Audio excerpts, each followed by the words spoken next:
Hi there guys, I'm Chris Bowden and welcome to the Geek Group. Today, equipment autopsy on this fabulous Dewalt XRP series power drill. This is going to be good.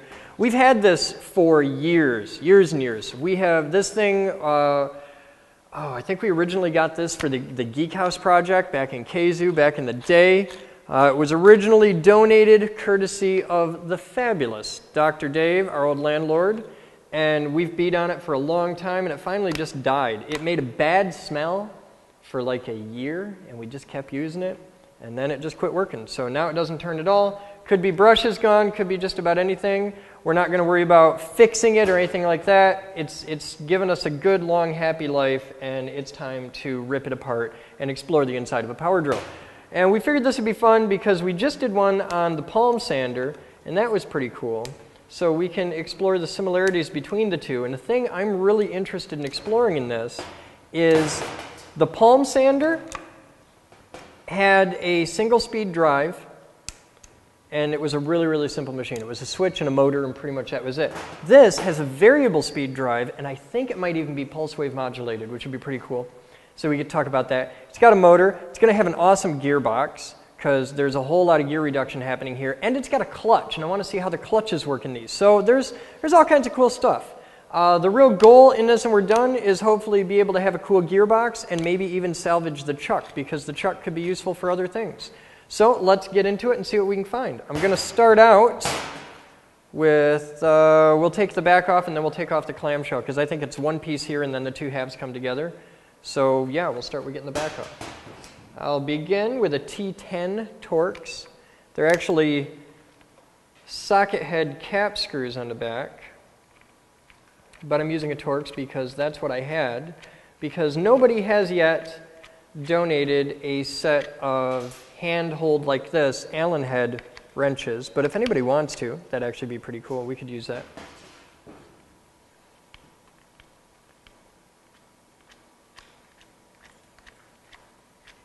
There's no real comfortable way to hold this.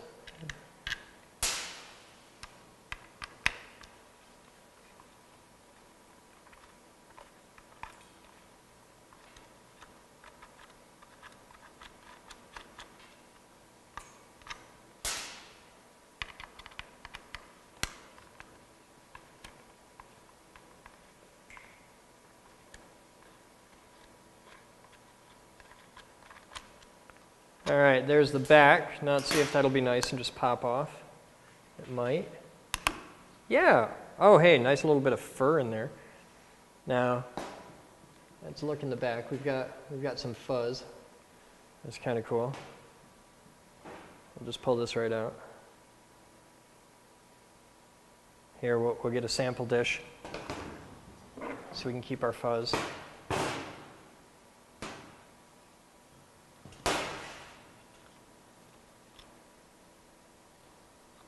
Palm sander was filled with white dust, drywall dust. This is filled with fuzz.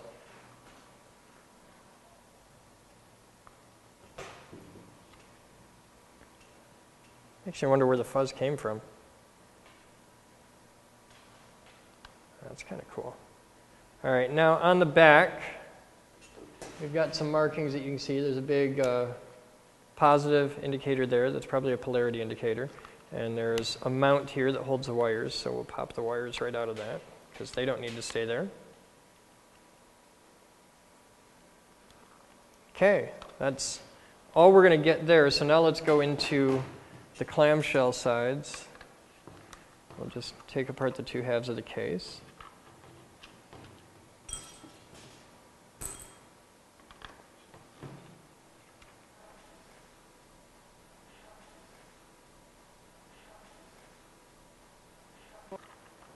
Okay, we'll get that one there. Now that's the clamshell, and I think we're going to have to take off these four on the turret here up on the nose as well. This is way better than a palm sander. The palm sander had so many hidden screws, made me crazy. This nice and easy. Dewalt, you guys did a better job on this one. Dewalt is not a sponsor, but they should be. And if anybody has a friend that works for Dewalt or knows, like somebody in the marketing department or something like that, I would very much like to have Dewalt providing tools to us because we buy a lot of Dewalt tools here, and I like them. Mikey doesn't like them, but I do. All right, now that should be everything. We probably have to take this off first. Oh yeah, look at that. Here, you get a look right down in there. That's cool. So this here should be our gearbox. I don't think this is the clutch. I could be totally wrong on this, but I think that's the clutch up there. I can't see where the indicator works. So let's take a look at how it activates. We turn this. Yeah, I think the clutch has to be up front because I don't see this. Oh, no. Okay, check it out.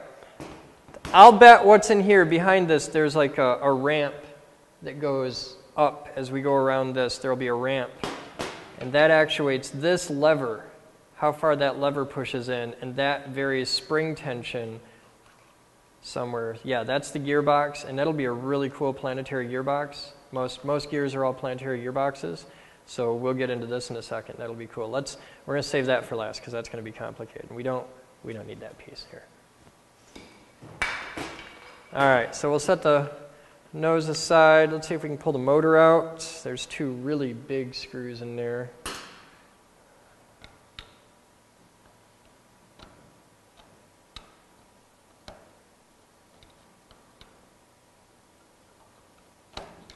That is not a happy screwdriver for that. That might work. Oh yeah, that's way more better.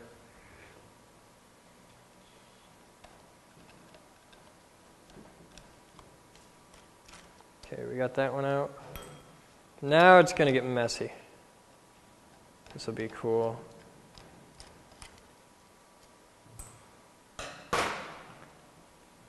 And the clamshells come right off. There's still some, a little, got a sticker here to fight. Get that out.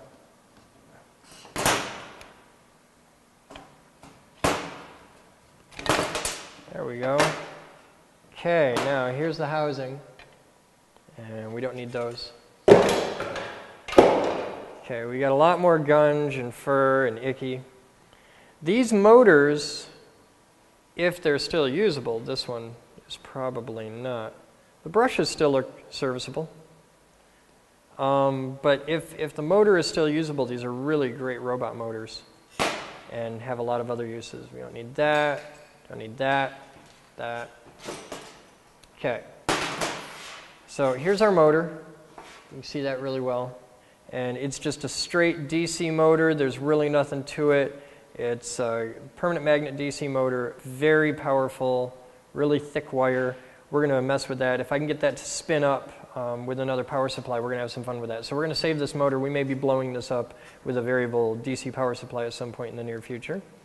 Now let's get into, here, I want to cut these off.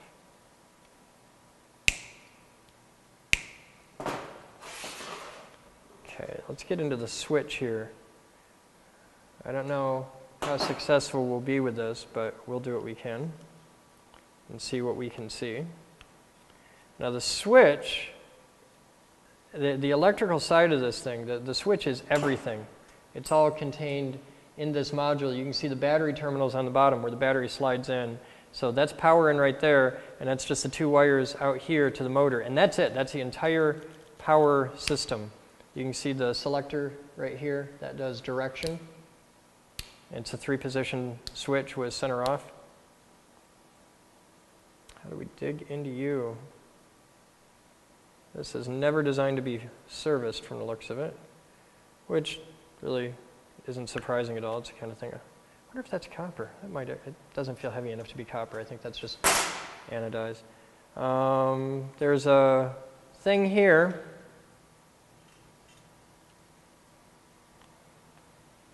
If I can get it out, that's going to be the main regulator chip.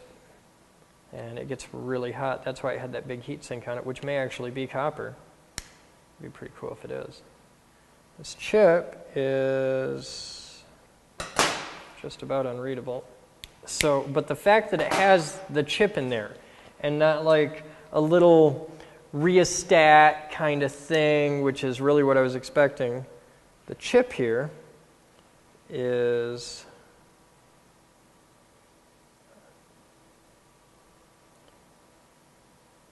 P200N. I want to say that's an FORL.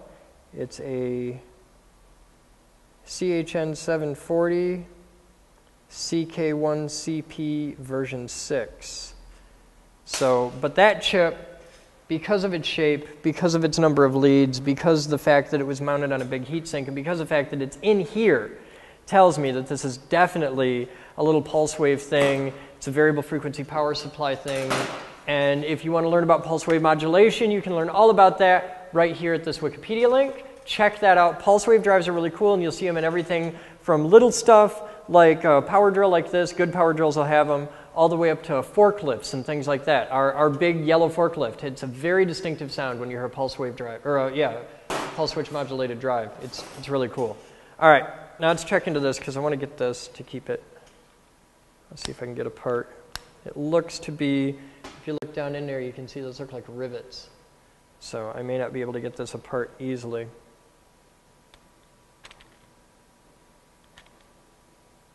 I think I need a big gnarly pair of pliers. Maybe the only way this works. The shaft is keyed.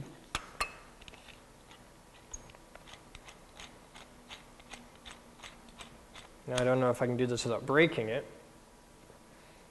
I don't have the physical strength to do that. This is probably threaded on.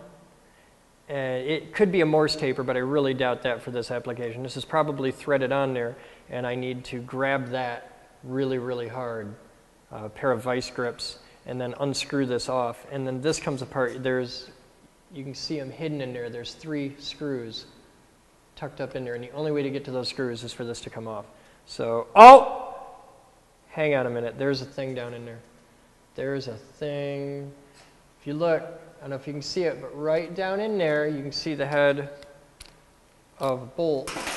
Let's see if we can get it. I just noticed that. That big enough?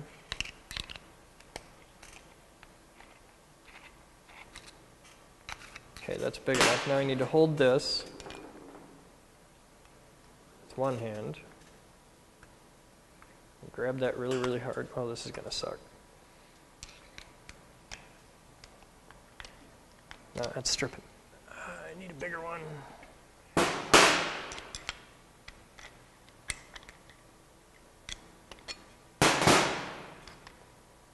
That's too big. All right, we're going to actually have to get into Allen wrenches.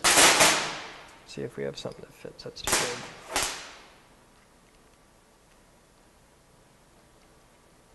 It's a little bit too small.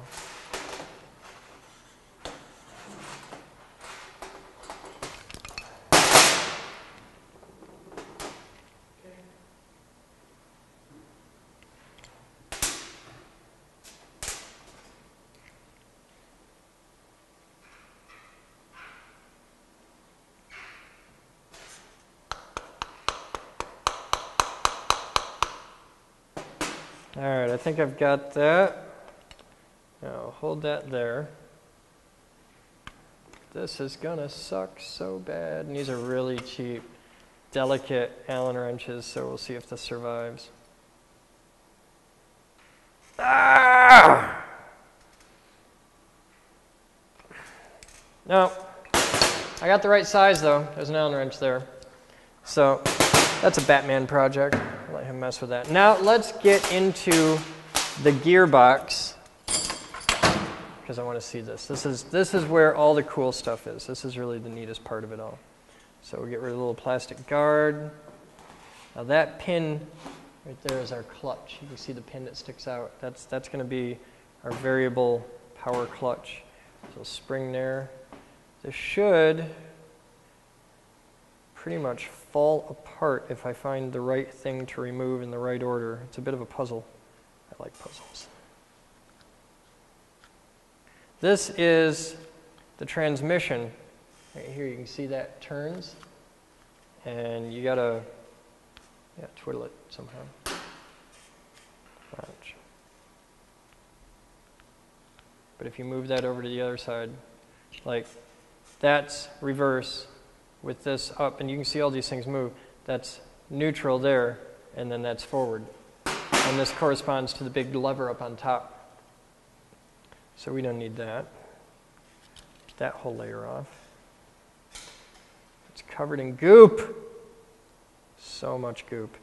All right, I see some spring clips. I want something pokey.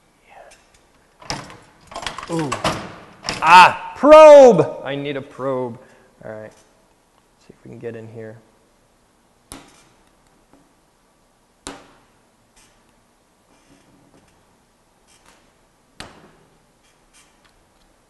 Oh, yeah.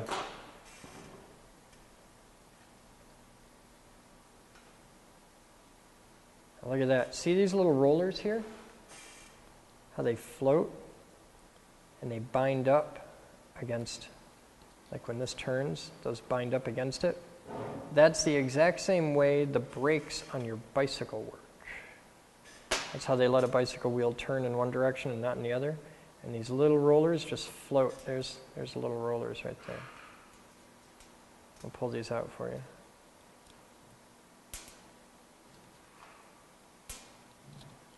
Sometimes they work with magnets as well to hold the rollers in place one way and not the other. So there's our final output drive. Oh, now look at this. This is pretty. Here.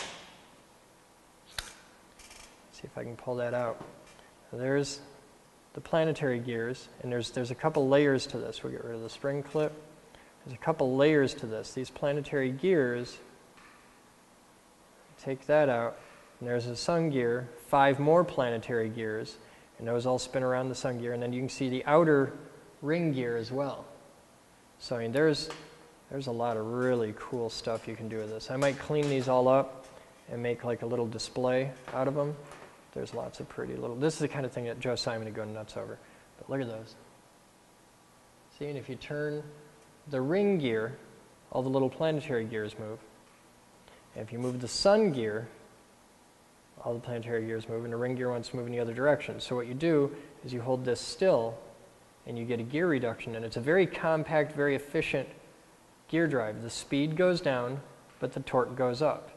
So if I turn the other side, if I grab the back here, and now I'm moving the planetary gears in there, the speed gets a lot higher. Look how much, like watch out here. We'll turn this around one time. I'll start with my thumb at the top. We'll go all the way around. Okay, well, it's about 4 to 1 because my thumb's about 90 degrees off from where it was. See? This is a gear to watch. We're going to start there. Now watch that gear. That gear and my thumb are at the same spot.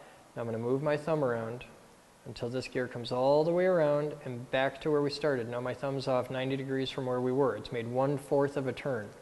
So that's really pretty. That's neat stuff. This is what you learn about when you get tearing into old tools. Transmissions are a fun time. That's really neat. All right, so we'll set. We're definitely this isn't the keep pile, so we're going to keep that. And then there's another layer down in the bottom. It should have. There you go. Another big ring gear in there. If I can get that out somehow. That's down in there pretty good. I don't know if it's coming out easily.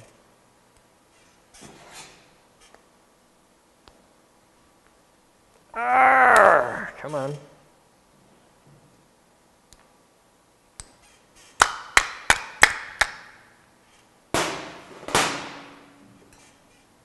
Everything's covered in goop.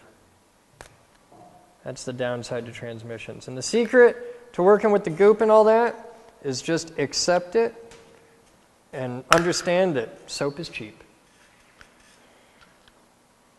You're going to get dirty, you're going to make a mess, and that's okay. That's half the fun. Enjoy the goop. That was pretty cool. All right, now, oh, look at that. There's another big, beautiful ring gear. And we got another ring gear that I didn't even know was in there. I don't know why. It's separate. It's something, I mean, there's a lot of engineering that went into making this. But we got a whole bunch of little gears.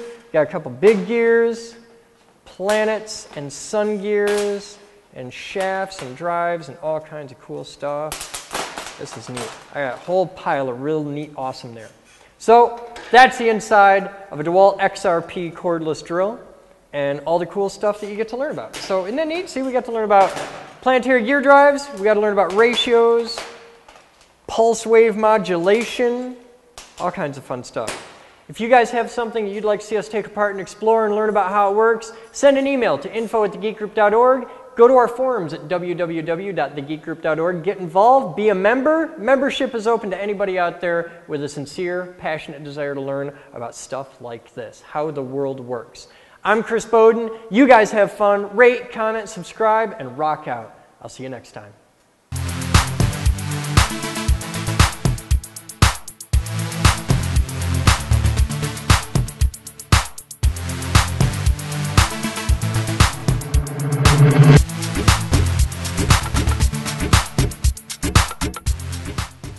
This video was made possible by a grant from the Future Girl Foundation. This video was made possible by thousands of private donations from members and viewers like you. Please visit thegeekgroup.org for more information on how you can donate and become a part of our dreams of Avalon.